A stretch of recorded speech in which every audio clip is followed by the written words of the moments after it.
வணக்கம் நண்பர்களே. இப்போது இந்த சித்தர் பாடலேருந்து நம்ம என்ன தெரிஞ்சுக்கிறோன்றதை பார்ப்போம்.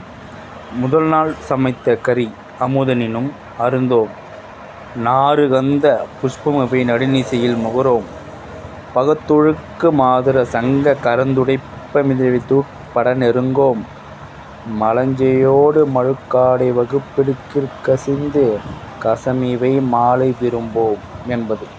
அதாவது இந்த பாடலேருந்து நம்ம தெரிஞ்சுக்க வேண்டியது, பழைய உணவுகள் உடலுக்கு ஒவ்வாமை ஏற்படுத்தி நோயை தரும் என்பதனையும், நடுநிசையில் மலர்ந்து மனம் பரப்பும் மலர்கள், அதாவது இரவில் மலர்கின்ற மலர்கள் அதனுள் பூச்சிகளும் வண்டுகளும் மகரந்த தூள்களையும் தேனெடுப்பதற்காக அதற்கு கழிவுகளை அந்த பூக்கள் உள்ளேயே வெளியிடுவதனால் அதை நம்ம சுவாசிக்கும் போது இதனால் நம்மளுக்கு ஒவ்வாமை ஏற்பட்டு மூச்சரிப்பு ஏற்படும் என்பதனையும், துடைப்பத்தினால் வீடு கூட்டும்போதும் தூசும் நமக்கு ஒவ்வாமை தரும் என்பதை சித்தர்கள் இந்த பாடல் மூலமாக நமக்கு சொல்கிறாங்க.